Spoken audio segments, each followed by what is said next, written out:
buenos días, es un gusto recibirle con las primeras noticias de TV Ciudad en esta jornada de martes. Un poco fresca, 12 grados es la temperatura actual en Capital. Un saludo especial a quienes nos siguen por la señal abierta de TV Ciudad 6.1, por YouTube y también quienes nos siguen a través de Uniradio, la radio de la Universidad de la República, 107.7 de FM. Vamos, ¿qué les parece a repasar rápidamente cómo viene el tiempo para las próximas horas según el pronóstico de Inumet? Y tenemos que la máxima de hoy va a ser hasta los 22 grados que va a llegar. La mínima la estamos viviendo ahora, 12 grados. El cielo va a estar algo nuboso en el correr de la jornada. ¿Qué pasará mañana? Bueno, relativamente similar a lo que se vive hoy. 12 y 23 grados las temperaturas extremas. También el cielo estará algo nuboso, no se prevén precipitaciones, pero día lindo va a ser el jueves, que las temperaturas extremas se van a ubicar en 15 y 23 grados y habrá sol pleno. Prácticamente las nubes desaparecen del área metropolitana. Esto según el pronóstico de Inumet. Vamos a compartir con ustedes muchos temas que tenemos hasta las 9 de la mañana. Algunos de ellos tienen que ver con los datos que se conocieron de pobreza dados por el Instituto Nacional de Estadística. En 2023 la pobreza se ubicó en 10.1%, lo que representa unas 348.000 personas por debajo de esa línea en el país. La cifra implica que de cada 1.000 personas, 101 son pobres y no tienen las posibilidades de cubrir las necesidades básicas alimentarias y no alimentarias. También vamos a estar hablando de la reunión que va a tener ADEOM este mediodía con el prosecretario general de la Intendencia tras las agresiones sufridas por funcionarios durante el trabajo que desempeñaban en la Criolla del Prado la semana pasada. Uruguay tuvo uno de los menores excesos, así se dice, de muertes por COVID en el año 2020 y 2021. Esto es el más bajo de la región, de acuerdo a un estudio científico que vamos a compartirles más adelante. Y también vamos a hablar de relaciones diplomáticas, porque Colombia y Argentina dieron por superado su intercambio que tuvieron, ese impas diplomático, tras los cruces entre los presidentes de ambas naciones, Javier Milei y Gustavo Petro. También vamos a estar recibiendo al precandidato del Partido Colorado, Gabriel Gurméndez, sobre las 8:30 de la mañana, en esta ronda que estamos haciendo con precandidatos de cara a las internas del 30 de junio. Esto es por el momento, y ahora vamos a abrir las ventanas hacia las calles de Montevideo con datos del Centro de Gestión de Movilidad, ver por dónde circular, por dónde no. @IMTránsito, @MBDtransporte para seguirlo en tiempo real a través de las redes sociales.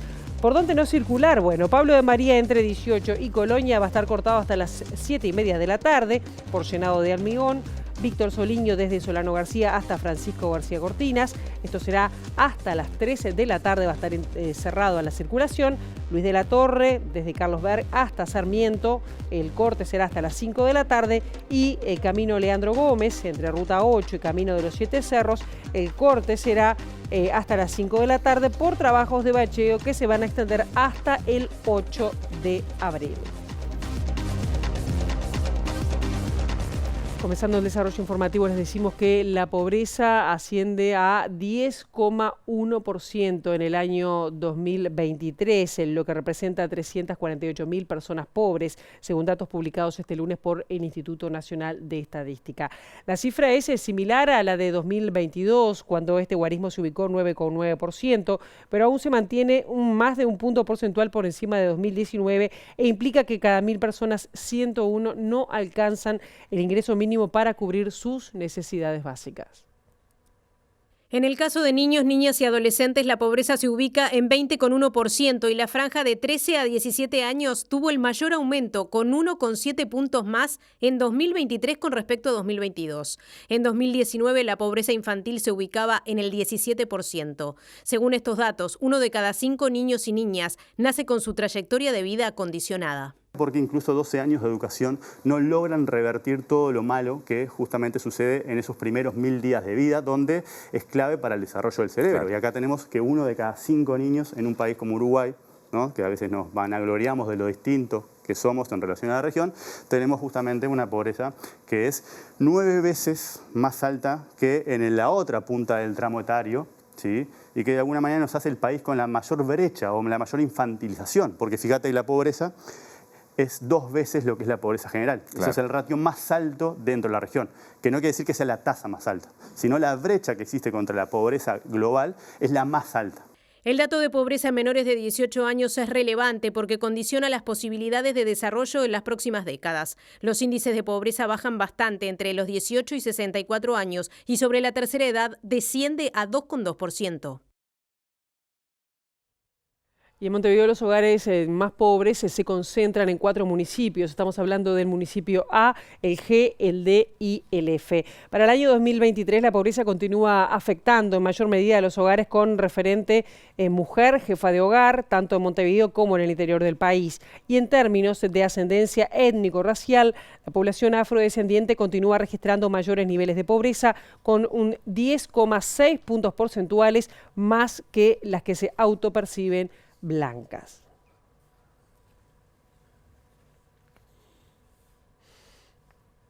Y estos datos tuvieron repercusiones. Uno de los que habló fue el ex ministro de Desarrollo Social, Martín Lema, que se refirió a estos datos del INE. Dijo que la pobreza se estabilizó tras años de aumento. Aseguró que la medición no toma en cuenta algunas prestaciones del Ministerio de Desarrollo Social y también dijo que el proceso de deterioro del indicador empezó durante el gobierno anterior.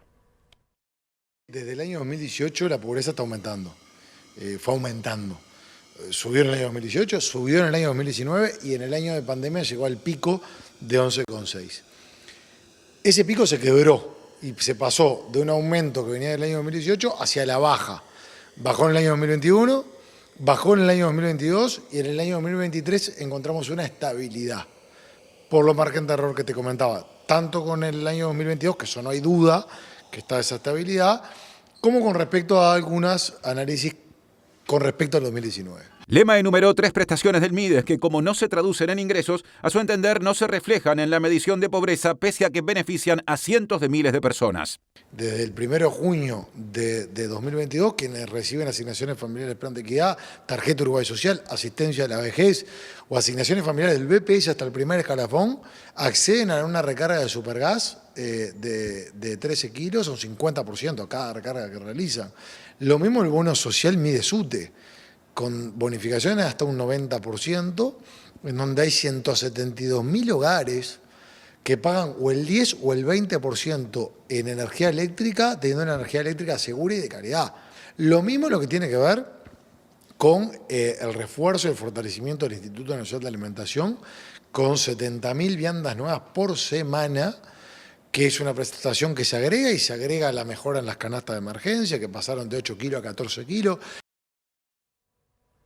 Y para la diputada del Frente Amplio, Cristina Lustenberg, dijo que más allá de las cifras, es muy grave que en un país tan chico, con tan pocos habitantes, haya más de 350.000 personas por debajo de la línea de pobreza. Señaló que todo el sistema político tiene que actuar y argumentó que en este gobierno se ha retraído el gasto público en políticas públicas y sociales.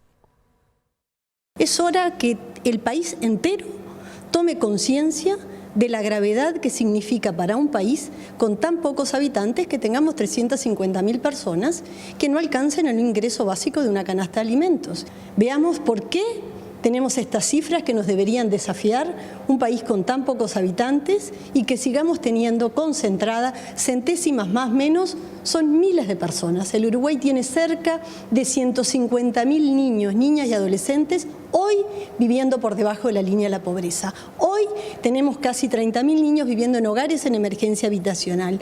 Hoy tenemos 7.500 niños viviendo en hogares donde hay algún tipo de situación de abuso, maltrato, de explotación sexual y el Estado uruguayo repara el 10%.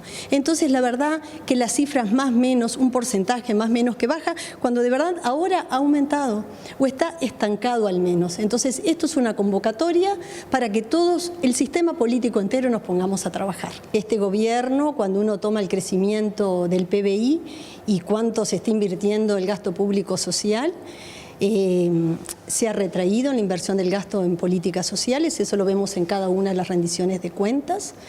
Ha hecho una inversión, por ejemplo, de 50 millones de dólares en primera infancia, y cuando analizamos la inversión, la ejecución de esa inversión ha sido muy poco. Entonces, de verdad que creo que es hora de quienes hoy están a cargo del gobierno hagan más cosas. Una delegación de ADEOM se reunirá con el prosecretario de la Intendencia para abordar la situación donde una funcionaria fue agredida en el marco de su trabajo en la Criolla del Prado. El sindicato apunta a generar protocolos para saber cómo actuar ante este tipo de situaciones. No tuvimos desde la administración un contacto con nosotros, sino que fue el sindicato quien se contactó con ellos para solicitar el ámbito y para trasladar lo sucedido y bueno, y esperando con la expectativa de poder avanzar en lograr protocolos, como ya venimos trabajando con otros sectores, para poder dar las garantías a los trabajadores, porque entendemos la importancia de nuestra tarea, que la tenemos que hacer, pero bueno, también la exposición que tenemos y bueno, seguir trabajando en poder tener todas las garantías para poder trabajar seguramente. Este martes se reunirán con el prosecretario de la Intendencia, Daniel González. Mañana la idea principal, primero que nada, es manifestar la soledad con la que se sintieron los trabajadores, luego de la situación que se da, que fueron varios hechos en pocos minutos, que todos con situaciones de violencia. Bueno, habiendo cargos de conducción política en la rural, ninguno se arrimó para ver cómo estaban los compañeros, si necesitaban algo y demás. La compañera viene evolucionando bien, por suerte, con el dolor entendible de lo que fue el impacto que tuvo. Por su parte, la Intendencia de Montevideo emitió un comunicado expresando su repudio al acto de violencia que sufrió la funcionaria y los incidentes sucedidos que terminaron con esta funcionaria lastimada. En la declaración colgada en la página web de la Intendencia, se señala que ante los hechos ocurridos en la Semana Criolla del Prado, este domingo 31 de marzo, cuando un grupo de animalistas irrumpió en el espacio del ruedo y los hechos que rodearon todo el incidente, la Intendencia de Montevideo expresa su total repudio a los actos de violencia e incidentes sucedidos que terminaron con una funcionaria lastimada. Desde la Intendencia reafirmamos nuestro compromiso en desarrollar eventos de calidad, como sin duda lo fue la edición número 97 de la Criolla.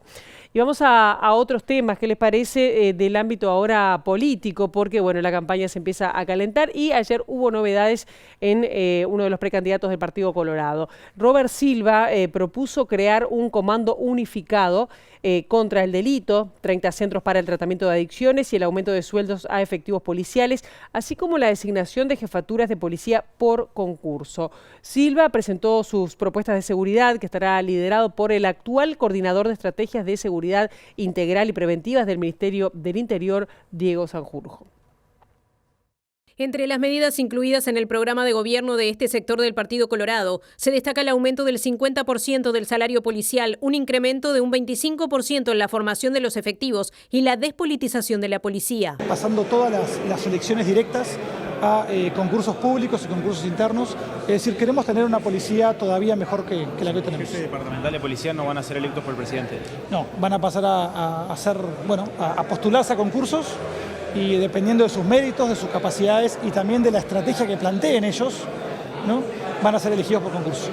Robert Silva planteó 20 medidas en su programa de gobierno, como la creación de un comando unificado de lucha contra el delito y un blindaje del puerto de Montevideo para la lucha contra el narcotráfico. También vamos a intervenir directamente en los barrios, donde están una cantidad de niños, niñas y adolescentes que se está haciendo. Nosotros vamos a poner el pie en el acelerador para cortar la herencia delictiva que en muchos barrios está existiendo, porque se sabe que los que conviven con el delito continúan en esa línea. Y vamos a trabajar fuertemente por las drogas. En todos los barrios que vamos, vemos como hay sociedad civil organizada, un conjunto de madres, de personas que se unieron, crearon un CAIF y atendieron a los niños, los más vulnerables, que estaban afuera del sistema educativo y de cuidados. Bueno, ahora vamos a hacer lo mismo, pero para las drogas. Y vamos a crear 30 centros. Familiares de personas privadas de libertad del CONCAR denunciaron golpizas nocturnas en ese centro. También hubo enfrentamientos entre presos en la cárcel de Canelones con 2 personas heridas. Sucedió en el módulo 11 del ex-CONCAR, en el sector B2. Los privados de libertad denuncian haber sido golpeados durante la guardia nocturna hace unos días. En la foto se pueden ver golpes en piernas, espalda y rostro de algunos presos. También denuncian que luego pidieron asistencia y no fueron atendidos. Sus familiares siguen de cerca el caso. Por otro lado, este fin de semana se registraron incidentes en la cárcel de Canelones, entre 2 barras de privados de libertad. 5 celdas están involucradas en la disputa y 2 personas quedaron heridas. Por este motivo, se definió el traslado de varios presos a otros centros carcelarios. El Partido Nacional definió que va a votar en contra del proyecto de ley que busca transparentar los ingresos a las intendencias. Esta decisión hará inviable la iniciativa que busca evitar el clientelismo político, ya que se requiere una mayoría especial para aprobarla. No es el Partido Nacional, en realidad es la Constitución la que se opone al proyecto de Adrián Peña. El artículo 61 y el 62 de la Constitución son clarísimos. Dice que al ingreso de los funcionarios los regula el Estatuto del Funcionario, y el 62 dice que a los estatutos los hacen los gobiernos departamentales, en el caso de los gobiernos departamentales. No le vemos razón, y mucho más cuando todos los gobiernos departamentales, sin excepción, tienen reglas de ingreso por concurso, de ingreso por sorteo. Si será saludo a la bandera, que ni siquiera tiene sanción lo que están proponiendo. Es un saludito a la bandera, violada la Constitución, se mete institucionalmente con los gobiernos departamentales. Sinceramente, no le veo otro sentido que alguna vengancita política que capaz que existe. ¿A quién? No sé quién es el redactor y quién es el intendente del departamento del redactor. El senador colorado Adrián Peña, quien es redactor de este proyecto, recordó que la bancada blanca se había comprometido a votarlo y lamentó finalmente que la iniciativa no se pueda aprobar. Manifestó además Peña que hubo 15.000 designaciones directas en los últimos 3 años y aseguró que no es bueno que los gobiernos departamentales den esta señal. La bancada blanca del Congreso de Intendentes, los intendentes blancos, se han manifestado con mucha fuerza en contra del proyecto y obviamente han incidido en su bancada, la de su partido, que tiene un equilibrio obviamente de fuerzas, y la de los intendentes es muy potente. Entonces, para mí era un escenario, digamos que esperable. Es una mala noticia, obviamente, el proyecto queda por el camino, hay que seguir intentando. En política los procesos son lentos, nada es inmediato. Logramos pasar la comisión con la mayoría especial, seguramente en otro empuje obtendremos los votos suficientes. Me consta que hay senadores del Partido Nacional conteste con el proyecto porque me lo han manifestado, comparten el espíritu del mismo, pero bueno, la situación política los ha, digamos, obligado a tomar esta decisión y bueno, no estará el voto 21 en sala. Esto se presta obviamente para prácticas clientelares, todos conocemos lo que pasa en las diferentes intendencias y el clientelismo político sin duda es una forma de corrupción que hay que evitar. Consultado acerca del señalamiento del senador nacionalista Sergio Botana, que el proyecto obedece a una venganza política, Peña señaló. Él habló de gente que el intendente Orsi había puesto perteneciente a nuestro sector político. No hay ningún integrante de nuestras listas de Canelones ha ingresado a la intendencia en los tiempos de Orsi. Es decir, no hubo ninguna designación del intendente a gente que integró nuestro sector. O sea, no sé, lo debe haber soñado. Las exportaciones cayeron en marzo 14% con respecto al mismo mes del año pasado. Un informe de la Unión de Exportadores espera que haya mejores condiciones para este año. El 2022 lo que pasa que tuvo un impacto muy grande, lo que fue la pérdida de, digamos, un tipo de cambio real, que es un poco lo que considera el tipo de cambio y la inflación con el resto de los países. Ahí nos quedamos muy rezagados, en el 2023 seguimos perdiendo terreno y en este 2024 que pensamos que íbamos a empezar por lo menos no a seguir perdiendo y lo seguimos perdiendo.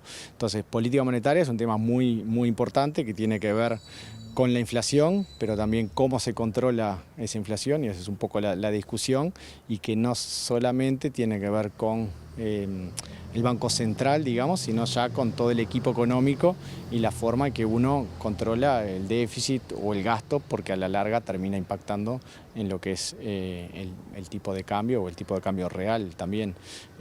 Ahora, esto no solo viene de este gobierno, esto es algo que nosotros vemos desde hace muchísimos años y volvemos un poco siempre a lo mismo. Yo digo, hasta a veces me aburre estos temas porque se repiten y vemos pasar los gobiernos y que no se toman las medidas que realmente hay que tomar, que es una de las principales problemáticas del país, son las reformas que están pendientes de hacer.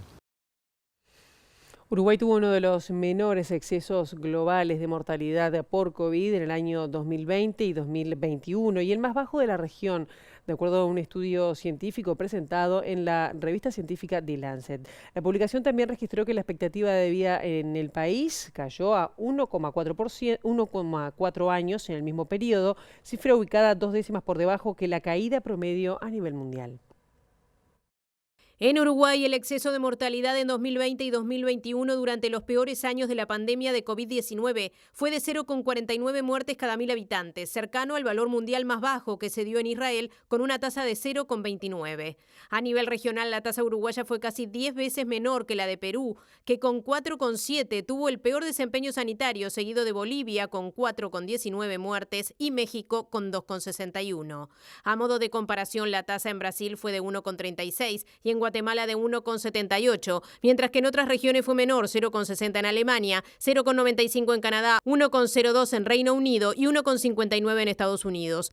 Con respecto a la expectativa de vida, el informe señala que se redujo en 1,6 años entre 2020 y 2021 a nivel global, con grandes diferencias por regiones. Los mejores resultados latinoamericanos se dieron en Argentina, con una baja de 0,8 años, de 76,9 en 2019 a 76,1 en 2021, y en Uruguay con una caída de 1,4 años, pasando de 77,1 a 75,7 años.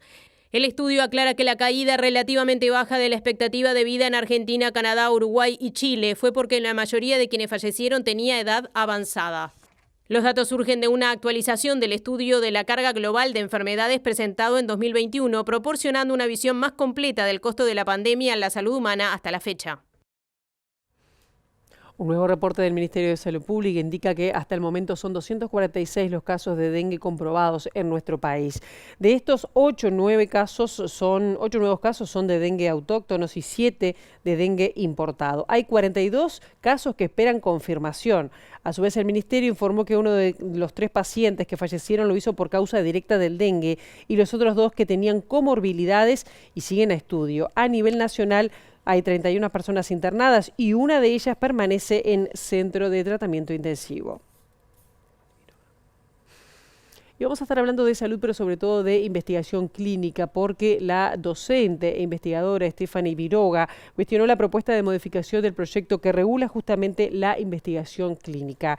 Entiende que responde a intereses de multinacionales y que el eventual cambio sería un retroceso ético y una pérdida de la potestad del Estado para determinar qué investigaciones pueden realizarse entre la población uruguaya. Tenemos un decreto, una normativa que es la 158 del año 2019, que es una normativa que es muy buena y que logró sanear muchas dificultades éticas que teníamos hasta ese entonces en cuanto al consentimiento de los pacientes, a lo que implica incluir pacientes en una investigación clínica. Como investigadores estamos más que encantados de hacer investigaciones clínicas y estamos a favor de defender las investigaciones clínicas y de que en nuestro país haya más y mejores investigaciones clínicas. Pero eso es una cosa, es decir, es mejorar la metodología para hacer investigaciones clínicas, y otra cosa es el decreto que yo te nombraba, que eso tiene que ver con los aspectos éticos que protegen a la ciudadanía de participar en esto. Viroga no considera una buena medida que se flexibilicen los requisitos para investigaciones con pacientes.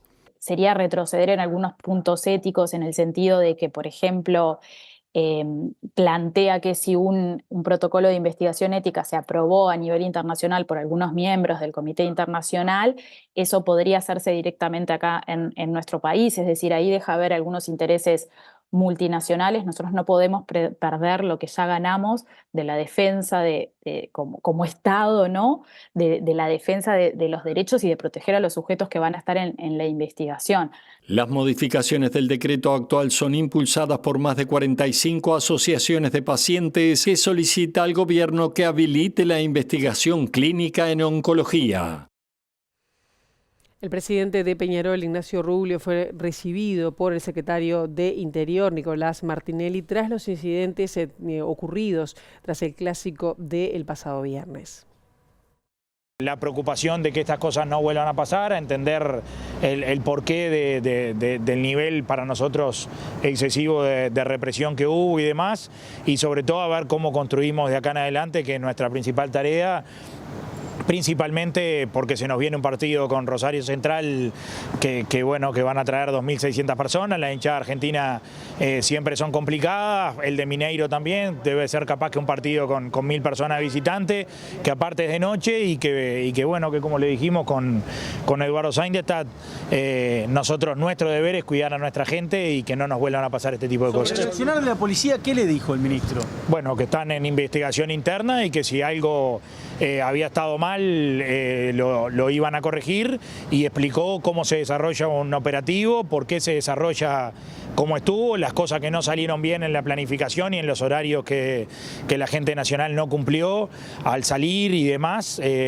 Quedamos de esta mesa de trabajo que el ministro había propuesto ya hace unos días empezar a hablar de estos temas de sanciones, es decir, si el equipo se tiene que ir, el visitante, a los 10 minutos para que la gente no tener 40.000 personas trancadas ahí y no cumple, que al minuto 12 tienen que volver todo el equipo y los dirigentes para adentro y esperar 2 horas a que salga. Los problemas de fútbol uruguayo son prácticamente de Peñarol y de Cerro, así lo expresó la defensora pública y experta en derecho deportivo, Sofía Pereira Huelmo. Para la abogada, el problema es la falta de preparación y también de planificación del espectáculo deportivo. En el caso del partido clásico es Peñarol. Pereira dijo que tiene que haber una comunicación clara entre el jefe del operativo, del operador, y el Ministerio del Interior, cartera a la que defendió porque dijo que no tiene responsabilidad sobre el evento. El problema en este caso, yo creo, es la falta de preparación y la planificación que hay. El organizador tiene, y si vamos a la normativa, el organizador tiene tanta responsabilidad como el Ministerio del Interior. Yo creo que acá se busca que el Ministerio del Interior dé soluciones cuando la propia ley le prohíbe el ingreso a la cancha.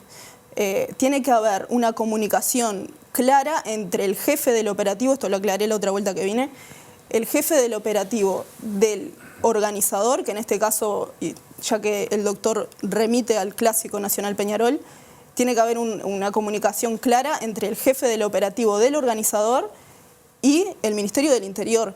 Se le exige, me parece, demasiado. Hay un Ministerio del Interior que está sobrecargado y lo sabe bien el doctor Romano, que trabaja con el Ministerio del Interior todos los días. Creo que no dan abasto los policías porque también hay que atender la seguridad en el resto de la ciudad y del país. Y seguimos hablando de fútbol porque ayer dio conferencia el técnico de la selección mayor de fútbol, Marcelo Bielsa, quien dijo que los delanteros Luis Suárez y Edison Cavani tienen la posibilidad de seguir siendo convocados.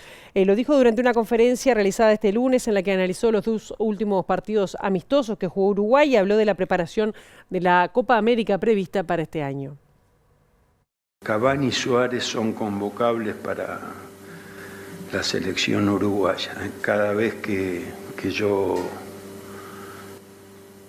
porque lo contrario sería que antes de que yo dijera que a esos dos jugadores no lo voy a convocar.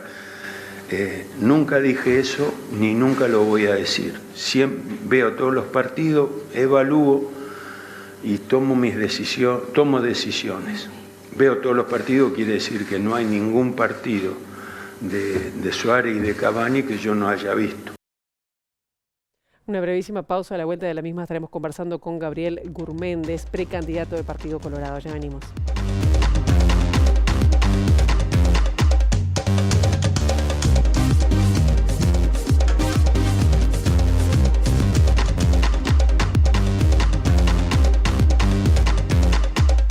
Bloque de MB Noticias y ya recibimos en estudio a Gabriel Gurméndez, precandidato por el Partido Colorado. Un gusto que esté aquí esta mañana. Un gusto, muy buenos días, muchas gracias. Realmente una de las cuestiones que dice, usted dijo, vamos a generar un impacto positivo en el Partido Colorado y en Uruguay. Dice, vamos en serio. ¿En qué va en serio? ¿Cuál es la propuesta? Yo creo que tiene que ver con nuestra visión de país, con la identidad de nuestra candidatura. Creo que estamos hablando con propuestas muy claras, estamos hablando de una visión de la economía, estamos presentando equipos técnicos robustos, fuertes en materia económica, agropecuaria, de seguridad, de salud. Es una candidatura que no es una candidatura que habla de un solo tema, que se compartimenta, sino que se refiere a todos los temas de las áreas que importan de la vida nacional, y creo que importa esa impronta que le queremos dar de acelerar el futuro, de realmente darle velocidad a una cantidad de cambios y de reformas que hay que resolver en materia fundamentalmente de lo que es el Estado, el peso del Estado, la reforma del Estado y la agenda de desregulación económica, de introducir competencia en la economía para generar ese crecimiento económico que realmente nos permita despegar y dar respuestas y soluciones a los temas que la gente nos plantea. Entonces, en serio tiene que ver con lo que somos, tiene que ver con nuestras propuestas y tiene que ver con que vamos a ir realmente a acelerar estos cambios, que vamos a más. Claro, ¿y por dónde serían las principales, digamos, reformas en ese sentido? Bien, fundamentalmente creo que el déficit fiscal es un tema central que hace a la economía del Uruguay, tiene que ver con la competitividad de nuestra economía y tiene que ver también con el peso que a veces el Estado lastra sobre la sociedad, en términos de encarecer la vida de la gente. Al final un Estado con un déficit grande es un Estado que termina descargando impuestos sobre la gente, que encarece la vida de las personas. El Uruguay es un país que se ha hecho caro para vivir, caro para trabajar y caro para producir. Entonces, propuestas como la que hicimos respecto a devolverle al bolsillo de los uruguayos directamente en reducción de impuestos por 500 millones de dólares por año en el IAS y en el IRPF, creo que hablan clara de esa vocación en serio de ir a favorecer a la gente a partir de el buen manejo de los dineros públicos y de las finanzas de la gente. ¿Se quedó corto este gobierno de coalición en ir para ese rumbo? No, yo creo que se quedó largo en la cantidad de lo que es la lista de las catástrofes que tuvo que atender. Sequía, pandemia, guerra en Ucrania, debacle económica en la Argentina, y aún así fue capaz de reducir algunos impuestos y tener una solución de las cuentas nacionales adecuada. Y creo precisamente que es a partir de estos últimos 5 años de coalición, donde se abatió la inflación, se generaron puestos de trabajo, se aumentó el salario real, se pusieron las empresas públicas al servicio de la gente y se llevó adelante una de las inversiones récord de materia de infraestructura, que en una futura administración, precisamente yo creo que es el momento de que pongamos el acelerador a fondo en estos cambios que van a permitir el crecimiento económico. Fundamentalmente además vinculados a abaratar el costo de producir y el costo de vivir en el Uruguay. Desde medidas microeconómicas, como algunas que hemos propuesto muy concretamente, hemos usado el ejemplo de la famosa pasta de dientes, ¿sí? Como, realmente no porque le vaya a cambiar la vida a los uruguayos, pero sí como ejemplo de esas cosas que se pueden hacer para abaratarle la vida a los uruguayos. Pagamos la pasta de dientes de las más caras del mundo, simplemente porque tenemos una norma, un trámite, un registro en el Ministerio de Salud Pública que impide que haya competencia en la introducción de este producto en el Uruguay. Al final terminamos pagando más caro que lo que vale la pasta de dientes en España, en Estados Unidos o en Brasil, simplemente por una traba burocrática o administrativa que nosotros propusimos eliminar. Si se puede vender ese producto en el extranjero avalado por otro país, entonces se puede vender en el Uruguay. Y eso hay una cantidad de ejemplos que abaratarían la vida de la gente simplemente por desburocratizar o eliminar trámites innecesarios y obstáculos. ¿Y cuánto bajaría, por ejemplo, la pasta de dientes? Hay estudios económicos hechos, estamos hablando de un porcentaje muy importante, en algunos casos hasta la mitad, en algunos productos de higiene personal. Pero, ¿sabe lo bueno de este ejemplo? Habla de que, yendo por este camino, nosotros podemos abaratar la sociedad uruguaya, podemos ser más competitivos para salir a venderle nuestros productos y nuestros servicios al exterior, dinamizar la economía y realmente crecer, que es lo que nos importa. Y esto es bien importante cuando hablamos de la gente que quiere emprender, ¿sí? Que el espíritu ese de iniciativa, el que tiene una idea, el que quiere poner un pequeño negocio, la persona joven, un estudiante de UTU o de UTEC, que tiene una idea innovadora, tecnológica y quiere salir adelante, estos trámites, barreras, tasas, impuestos, cargas, es realmente como una carrera frustrante para el que quiere salir adelante. Cada una de esas normas parece poco.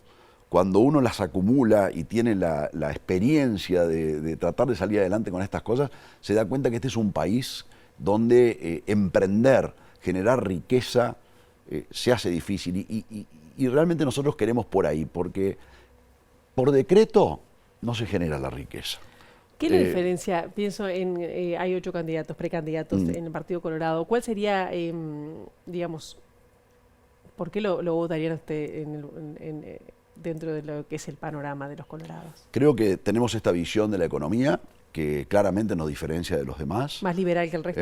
De alguna manera sí, y viene del origen de lo que somos históricamente dentro del Partido Colorado, herederos de esa vocación, de esta visión que Jorge Valle representó en algún momento en el país, pero creo que superadora de ese momento, estamos en otro tiempo. Creo también que tenemos estos equipos técnicos de gran fortaleza, es decir, tener un equipo económico donde está Julio de Brum, Isaac Alfí, Edgardo Favaro, Graciela Pérez Montero, Verónica Costa, o tener un equipo de agro dirigido, coordinado por Martín Aguirre Zavala, exministro de Ganadería, Agricultura y Pesca, otros 3 exministros de Ganadería, Agricultura y Pesca como Roberto Vázquez Platero, Pedro Boneno, Quique Gasparri, Eduardo Blasina, un referente del sistema agropecuario con una visión desde el punto de vista ambiental. Es decir, estar con estos equipos, Ney Castillo en salud, Jorge Barrera en seguridad, junto con un equipo de criminólogos, de policías de alta graduación, Óscar Ventura en ciencia, Leonardo Guzmán en cultura, es decir, me parece que le da una fortaleza a nuestra candidatura que claramente también diferencia de los demás. Y después estar haciendo propuestas concretas, como es la reducción del IAS y del IRPF, sustentada por estos técnicos expertos y probados, o la desregulación de toda la cadena de comercialización de combustibles y la desmonopolización de ANCAP, lo que hemos propuesto en materia de competitividad agropecuaria. Me parece que es una candidatura en ese sentido que le está hablando de las cosas que le importan a la gente. Se habla de que puede haber una polarización dentro del Partido Colorado, también a los otros partidos, ¿no? ¿Le teme a eso? Mire, al final del día el Partido Colorado tiene hoy 8 candidaturas. Los matices entre 8 son a veces difíciles de distinguir. Por eso nosotros enfatizamos lo que nosotros somos, que creo que es claramente distinto de lo que es el resto de los candidatos del Partido Colorado. Recién estábamos viendo, por ejemplo, que el senador Adrián Peña de Ciudadanos había impulsado un proyecto de ley para transparentar los ingresos a las intendencias. ¿Usted de qué lado se pone? ¿Los blancos que decidieron no votarlo o la propuesta de Peña? Mire, yo me pongo del lado de la gente, que para sostener el gasto de las intendencias tiene que pagar impuestos. Me parece que nosotros tenemos que aliviarle a la gente y por lo tanto aliviar el gasto. Así como lo propongo para el Estado, creo que hay que hacerlo también para las intendencias. Las intendencias del color que sean, blancas, coloradas o frente amplistas. Así que yo me pongo del lado de tratar de hacer lo que yo hice en Antel.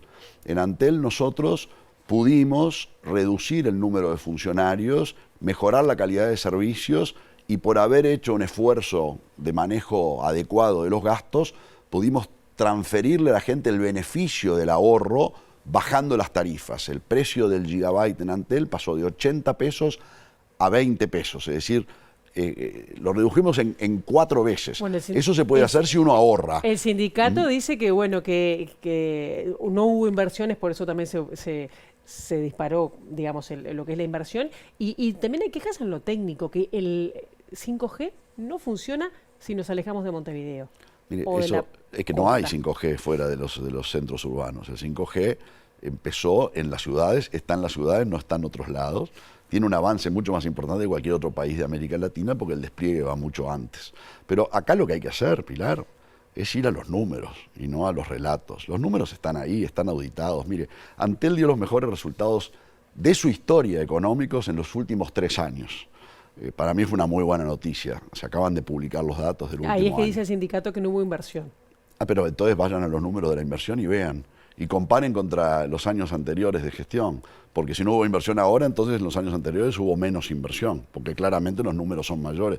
Y hubo mayor aporte a rentas generales, hubo reducción de tarifas, se atendió socialmente con equidad y acceso de servicios. Hoy nos están escuchando aquí en Montevideo, barrios enteros del cordón periférico de Montevideo, los hogares más vulnerables que no tenían fibra óptica.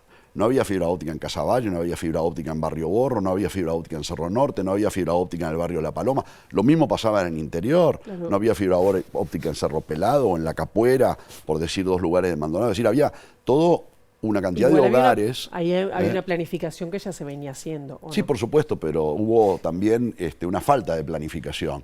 Porque lo que pasó fue que fue tal el exceso de gastos que el gobierno de Astori y el gobierno de Vázquez tuvieron que parar las inversiones y quedaron para atrás los hogares socioeconómicamente más débiles en todo el cordón urbano de Montevideo.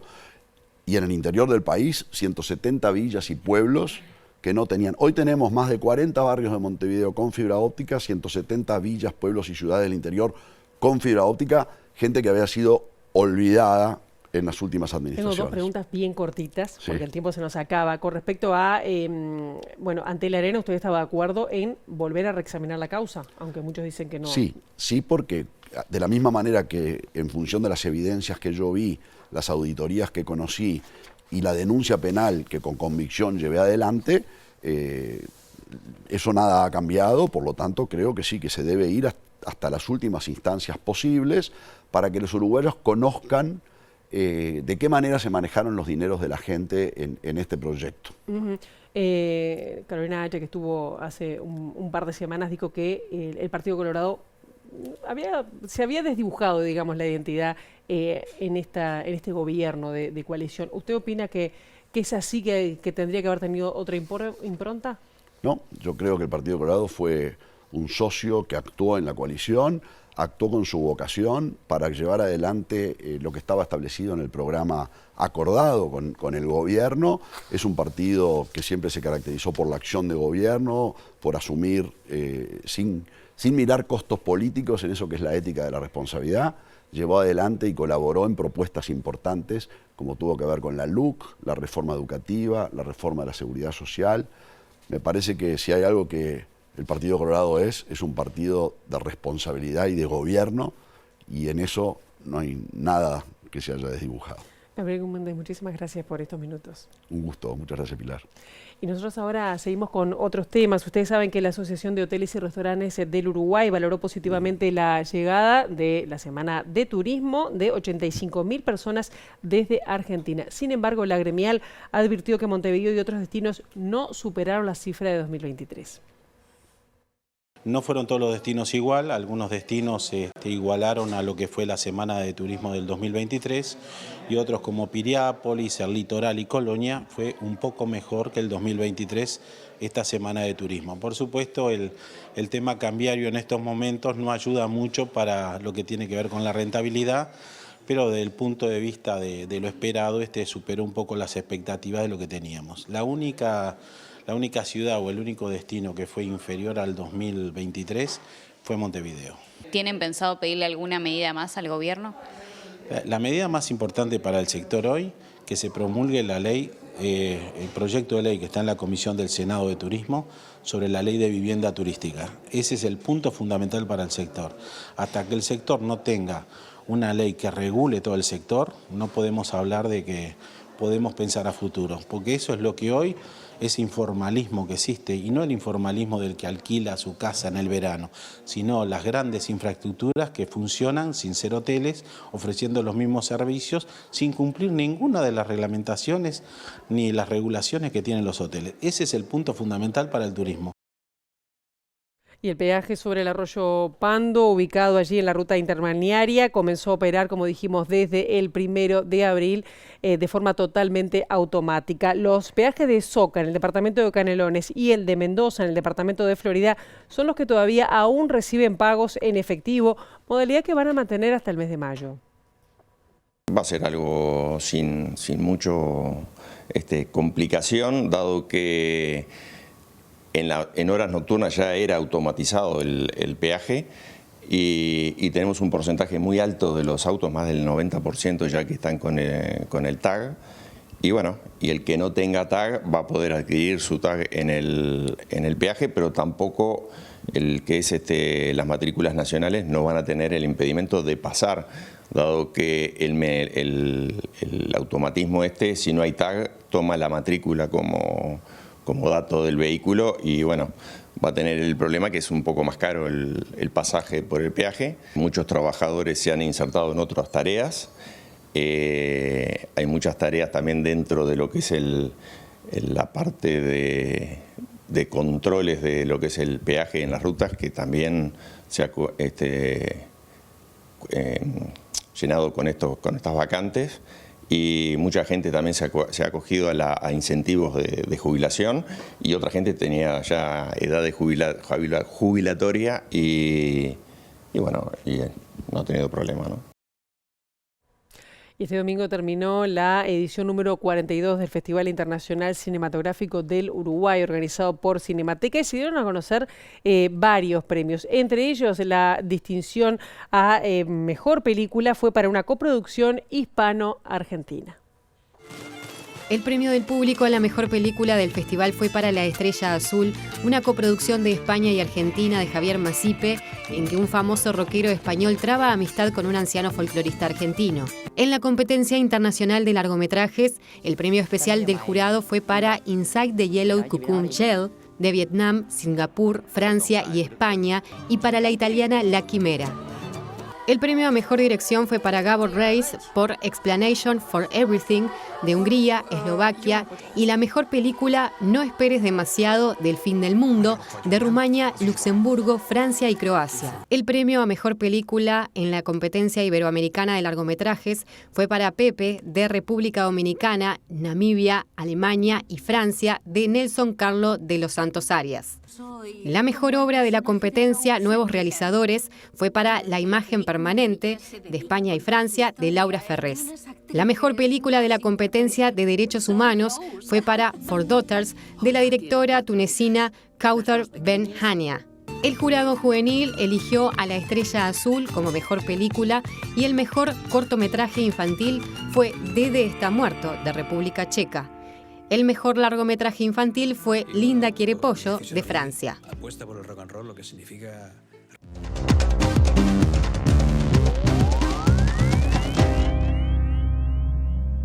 Y vamos a comenzar diciéndoles que Argentina y Colombia dieron por superado este impasse diplomático generado por declaraciones de ambos presidentes, Javier Milei y Gustavo Petro.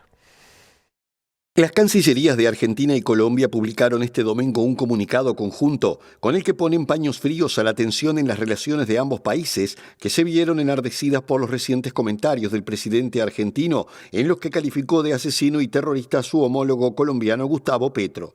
Por precisas instrucciones de los presidentes de ambas naciones, las cancillerías de Colombia y Argentina han mantenido conversaciones para afianzar las relaciones diplomáticas acorde con las tradicionales relaciones de fraternidad, civilidad y los vínculos entre ambos pueblos en los planos político, comercial, cultural e institucional, señala el primer párrafo del texto publicado por ambos ministerios de Relaciones Exteriores. Los respectivos gobiernos han dado pasos concretos para superar cualquier diferencia y afianzar esta relación, según anuncia el texto, en referencia a los sucesos más recientes que tienen que ver con la orden de Petro de remover al embajador colombiano en Buenos Aires y de expulsar diplomáticos argentinos de su país.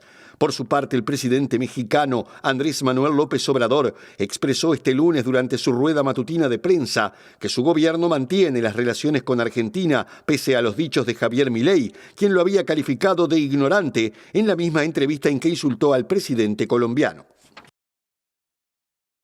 Teherán afirmó que se reserva el derecho de tomar represalias tras el ataque israelí perpetrado este lunes contra el territorio de la embajada iraní en Damasco, la capital de Siria, donde murieron 8 personas, entre ellos 2 integrantes de la Guardia Revolucionaria iraní.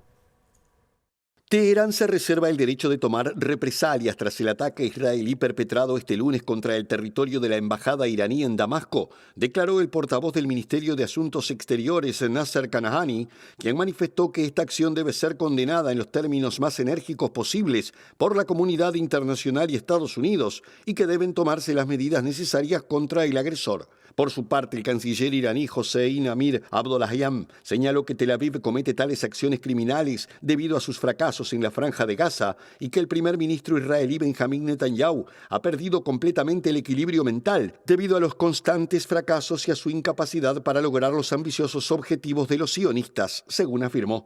Este lunes, la aviación de Israel atacó con misiles un barrio de la capital siria donde se encuentra la embajada de Irán y varios edificios cercanos resultaron gravemente dañados, mientras que la sede del consulado iraní quedó destruida, matando al menos a 8 personas, entre ellas 2 comandantes de la Guardia Revolucionaria. Desde el ataque de Hamas el 7 de octubre, Israel ha intensificado los ataques aéreos en Siria contra la milicia libanesa de Hezbollah, respaldada por Irán y los guardias de Irán, los cuales apoyan al gobierno del presidente sirio Bashar al-Assad, aunque por el momento Tel Aviv se ha negado a comentar el hecho y un portavoz militar dijo: no comentamos informes de los medios de comunicación. Hasta que llegamos con esta primera edición de MB Noticias. Ahora quedan en compañía de Ciudad Viva. La actualización informativa a las 13, a las 18:55 y nosotros volvemos mañana bien tempranito a las 8 en punto con las primeras noticias de TV Ciudad. Pasen ustedes muy bien, buena jornada.